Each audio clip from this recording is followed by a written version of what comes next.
जय हिंद दोस्तों।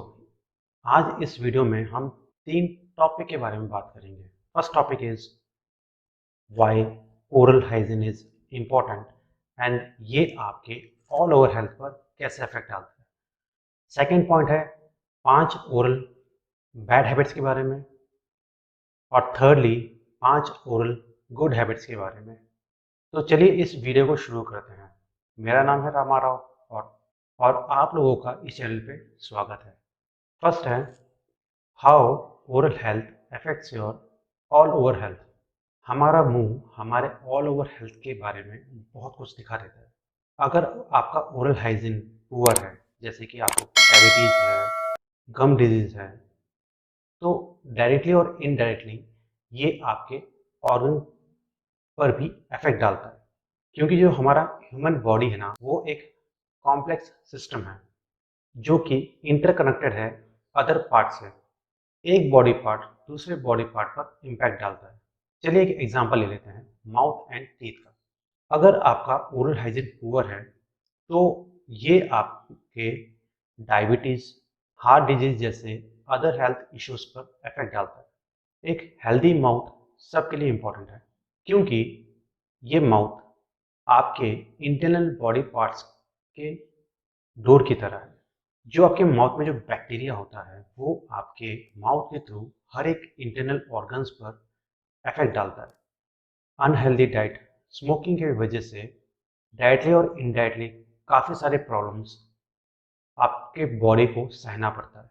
अगर आपको डायबिटीज़ है तो आपको अपने ओरल हाइजीन ज़्यादा अच्छी तरह मेंटेन करना चाहिए क्योंकि आपके ब्लड में शुगर है। आपके मुंह में जो सलाइवा होता है उसमें भी शुगर का लेवल बढ़ जाता है। जो माउथ में बैक्टीरिया होता है वो आपके दांतों पर एक स्टिकी फिल्म की तरह चिपक जाता है और ये जो बैक्टीरिया आपके दांतों पर एसिड प्रोड्यूस करता है और आपके दांतों को खराब कर देता है। इसके अलावा गम डिजीज एंड कैविटी जैसे प्रॉब्लम्स आ सकती हैं। ये टूथ सही समय पे ट्रीट ना किया जाए तो टूथ लॉस का कारण बन सकता है। Second problem is prevent tooth loss. Tooth loss एक बहुत ही कॉमन प्रॉब्लम है एडल्ट्स में एंड चिल्ड्रंस में। एक बहुत ही कॉमन प्रॉब्लम है जिसकी वजह से टूथ लॉस होता है, वो है poor oral hygiene. Poor oral hygiene में गम्स इन्फेक्शन की वजह से टूथ लॉस होने का चांसेस बढ़ जाता है। अगर ये सारी चीज़ें अगर सही समय पे अगर आप अपने डेंटिस्ट को नहीं दिखाते हो तो ओरल कॉम्प्लिकेशंस होने के चांसेस बढ़ जाते हैं। सबसे कॉमन ओरल प्रॉब्लम्स की अगर हम बात करें तो tooth caries, sensitivity, bad breath, mouth ulcer, yellowish teeth, teeth grinding, bleeding gum जैसे कॉमन बीमारियां होती हैं। क्या आप जानते हैं 85 टू 90% एडल्ट्स को डेंटल कीरीज है। 60 टू 80% चिल्ड्रंस को आज भी डेंटल कीरीज है। 30% children miss alignment of jaw and teeth से गुजर रहे हैं। 50% इंडियंस आज भी डेंटिस्ट से ट्रीटमेंट या सुझाव नहीं लेते हैं। 90% एडल्ट्स को आज भी पेरियोडोंटल प्रॉब्लम्स है, यानी कि गम डिजीज है। अब हम बात करते हैं 5 ओरल बैड हैबिट्स के बारे में। नंबर 1 बैड हैबिट है not brushing your teeth at night. क्या आप जानते हैं ओनली 45% ऑफ इंडियंस दिन में 2 बार ब्रश करते हैं। आपके माउथ के अंदर सलाइवा एक क्लीनिंग एजेंट की तरह काम करता है। ये आपके मुंह के अंदर के बैक्टीरियाज को क्लीन करता है, साफ करता है। मगर रात के टाइम पर ये ज़्यादा इफेक्टिव नहीं हो पाता है। अगर आप रात को बिना ब्रश किए सोते हो तो छोटे छोटे जो फूड पार्टिकल्स आपके टीथ के अंदर चिपके हुए हैं या आपके टूथ के सरफेस के ऊपर हैं, वो बैक्टीरिया का बहुत ही गंदा प्रभाव पड़ता है। ये सारे बैक्टीरिया आपके टीथ के ऊपर चिपक के एसिड प्रोड्यूस करते हैं और आपके दांतों को खराब करते हैं। हम सबको लगता है कि हमें डेंटिस्ट के पास तब जाना चाहिए जब दांतों में पेन हो। ये एक गलत तरीका है। हमें डॉक्टर के पास विजिट करना चाहिए सो दैट कि अगर हमारे दांतों में कोई भी प्रॉब्लम हो उसका एग्जामिनेशन करके वो सही समय पे ठीक कर सके। Second bad habit is using tooth as a tool. बहुत कॉमन एग्जांपल्स है, हम टूथ को अपने टूल की तरह यूज करते हैं। अपने नए शर्ट से टैग निकालना हो, चिप्स का पैकेट को फाड़ना हो, किसी भी नेल को पकड़ना हो, थ्रेड को काटना हो, तो काफ़ी जगह पे हम अपने टूथ को टूल की तरह यूज़ करते हैं। पार्टीज़ में भी हमने देखा होगा कि हमें हमें अगर बॉटल को ओपन करना हो, तब भी हम अपने दांतों से इसे टूल की तरह यूज़ करते हैं। अगर हम दांतों को टूल की तरह यूज़ करते हैं, तो चिप ऑफ होने का और क्रैक होने के चांसेस आपके टूथ के बढ़ जाते हैं, जिसकी वजह से आरसीटी या फिर क्राउन लगाने वाले ट्रीटमेंट करने पड़ते हैं, जिसकी वजह से एक्सपेंस भी बढ़ जाता है। कभी कभार अगर आपका टूथ अगर चिप ऑफ हो जाए तो इसकी वजह से सेंसिटिविटी जैसी प्रॉब्लम भी आ जाती है। इसके अलावा दांतों के अंदर स्पेस बढ़ना, गम प्रॉब्लम्स होना, और हो सकता है कोई भी फॉरेन बॉडी आपके माउथ में जाए और आपको ओरल इन्फेक्शन करे। Third bad habit is consuming sugar and acidic foods. जब आप कुछ भी शुगरी आइटम्स खाते हो तो आपके दांतों पर एक थिन फिल्म ऑफ बैक्टीरिया का बन जाता है, जिसको हम बोलते हैं बैक्टीरियल प्लाक।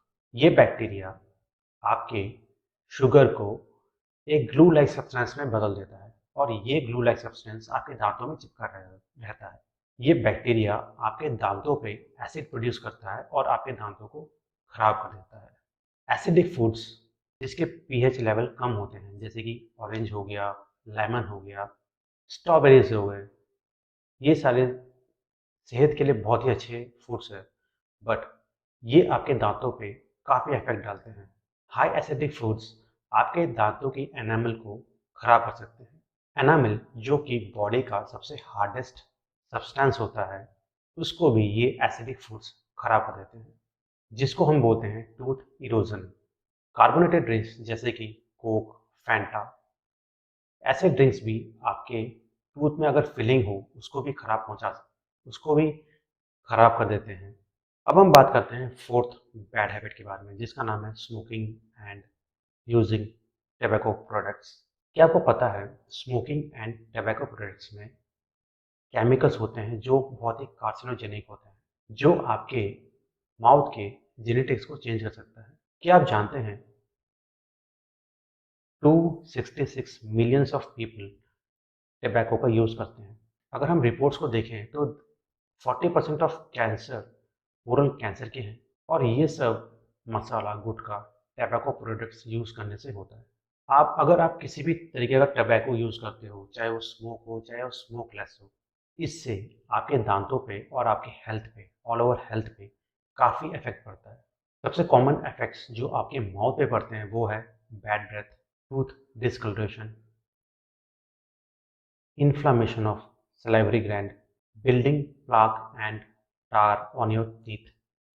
निकोटिन, तार जैसे केमिकल्स आपके दांतों को स्टेन कर देते हैं, इंक्रीजिंग द रिस्क ऑफ लुकोप्लाकिया। लुकोप्लाकिया आपके माउथ में वाइट पैचेस की तरह दिखने लग जाता है, जिसकी वजह से गम प्रॉब्लम्स भी आते हैं। अगर आपने अपने दांतों को एक्सट्रैक्शन कराया है तो वो सही से है।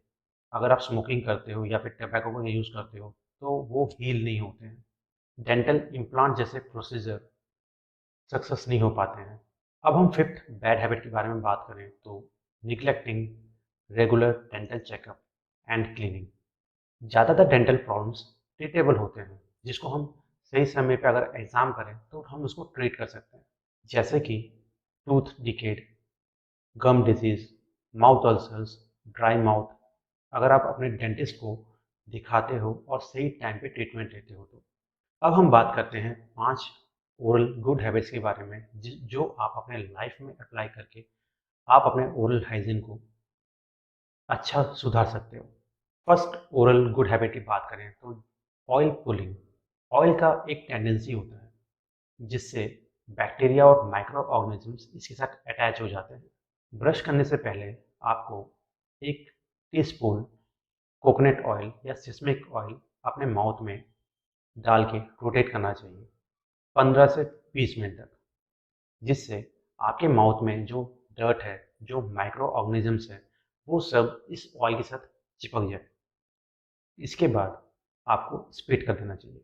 इससे काफ़ी हद तक आपके माउथ के अंदर जो माइक्रो ऑर्गेनिजम्स है वो निकल जाते हैं। इसके अलावा इसके बेनिफिट्स की बात करें तो detoxification of body, freshness breath, whitening of teeth, remove bacteria और प्लाक, और आपके गम्स को हील करने का काम भी करता है। सेकेंड गुड हैबिट की बात करें तो brushing your teeth twice daily with fluoride toothpaste. Don't rush when you brush. बाजार में बहुत सारे टाइप के ब्रशेस अवेलेबल हैं, मगर इनमें से सबसे बेस्ट ब्रश है सॉफ्ट ब्रिस्टल ब्रश। अगर आपके पास सॉफ्ट ब्रिस्टल ब्रश है तो आपके दांतों की सफाई ठीक तरह से होती है, क्योंकि ये आपके गम्स को, आपके टीथ को ज़्यादा हार्म नहीं पहुंचाता है। ब्रशिंग करने के अगर फ़ायदे की बात करें तो ये आपके दांतों पे जो बैक्टीरिया है, प्लाक है, उसको रिमूव कर देता है। डेंटल कैरीज का खतरा कम हो जाता है। आपके गम अच्छे रहते हैं। अगर आपके दांतों पे फूड पार्टिकल से, स्टेन से, वो रिमूव हो जाता है। अगर ब्रशिंग मेथड की बात करें तो modify modify bass method is a standard method for brushing. कौन सा पेस्ट यूज़ करें? पेस्ट जिसमें फ्लोराइड है। फ्लोराइड आपके, जब आप खाना खाते हो, शुगर या एसिडिक अटैक से फ्लोराइड आपके दांतों को बचाता है। फ्लोराइड आपके दांतों को टूथ डिके से भी बचाता है। फ्लोराइड आपके दांतों पर हेल्दी मिनरल्स बनाता है, जिससे एनामल अच्छा रहता है। हद से ज़्यादा फ्लोराइड यूज़ करना भी खतरा है, क्योंकि इससे आपके दांतों पे स्टेन आ जाते हैं। कौन सा टूथपेस्ट यूज़ करना चाहिए और उसमें कितना फ्लोराइड होना चाहिए? जो बच्चे होते हैं, जो 3 साल से कम होते हैं, उनके टूथपेस्ट में 1000 ppm से ज़्यादा फ्लोराइड नहीं होना चाहिए। जो चिल्ड्रंस 3 से 6 साल के अंदर आते हैं, उनके टूथपेस्ट में 1000 से लेके 1200 तक का ppm होना चाहिए। और जो एडल्ट्स होते हैं, उनके टूथपेस्ट में 1350 से लेके 1500 तक 1500 ppm तक फ्लोराइड होना चाहिए, जिससे आपके दांत अच्छे रहते हैं। और आप कोई भी फूड खाते हो, एसिडिक हो या फिर शुगरी आइटम्स खाते हो, तो वो चीज़ें, ये फ्लोराइड आपके दांतों को बचा लेता है। जब भी आप एसिडिक फूड खाते हो तो आपके जो माउथ का पीएच होता है ना, वो कम हो जाता है। तो हमको क्या करना चाहिए? हमें तकरीबन 30 मिनट्स तक वेट करना चाहिए। जब आपका माउथ का पीएच लेवल नॉर्मल आ जाए, उसके बाद ही हमें ब्रश करना चाहिए। और रात को सोने से पहले कभी भी आपको एसिडिक फूड या शुगर आइटम्स का सेवन नहीं करना चाहिए। जब आप ब्रशिंग कर लेते हो, ब्रशिंग करने के तुरंत बाद हमको कभी भी माउथ वॉश का यूज़ नहीं करना चाहिए, क्योंकि जो आपके टूथपेस्ट में जो फ्लोराइड होता है वो वॉश आउट हो जाता है। फिर आपके डेंटल के जो भी प्रॉब्लम्स है वो अराइज हो सकते हैं। Third thing is flossing and tongue cleaning. Flossing एक क्रूशियल स्टेप है ओरल हेल्थ केयर का। फ्लॉसिंग से होता क्या है? जो आपके दांतों के बीच में जो फूड पार्टिकल्स है, जो आपके ब्रशिंग के दौरान नहीं निकला है, वो फ्लॉसिंग से निकल जाता है। और जो प्लाक आपके दांतों पे चिपका हुआ है, वो भी फ्लॉसिंग से निकल जाता है। फ्लॉसिंग के दो मेथड हैं, spool method and loop method. Spool method सबसे अच्छा होता है फ्लॉसिंग करने के लिए, जिससे आपके फूड पार्टिकल्स आराम से निकल जाते हैं। Then is tongue cleaning. Tongue cleaning is very very important, क्योंकि टंग क्लीनिंग से आपके टंग पर जो बैक्टीरियाज है, जो डेड सेल्स है, जो भी गंदगी है, वो सब क्लीन रहता है। इससे आपका सेंस ऑफ टेस्ट भी इम्प्रूव हो जाता है, जिसके कारण आपका ऑल ओवर हेल्थ भी इम्प्रूव होता है।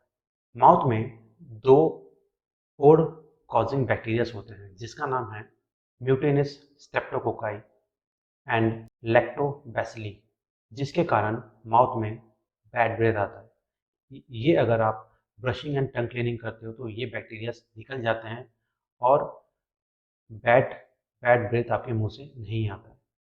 मार्केट में बहुत सारे टंग क्लीनर अवेलेबल हैं, जैसे कि स्टेनलेस स्टील के, जो इफेक्टिव होते हैं, ड्यूरेबल होते हैं, एनवायरनमेंट फ्रेंडली होते हैं, आप उसका यूज़ कर सकते हो। प्लास्टिक के भी टंग क्लीनर अवेलेबल है एंड आयुर्वेदा के माने तो आप टिन के, कॉपर के, गोल्ड के टंग स्क्रैपर्स यूज़ कर सकते हो। Number 4 good habit is eating a balanced diet food.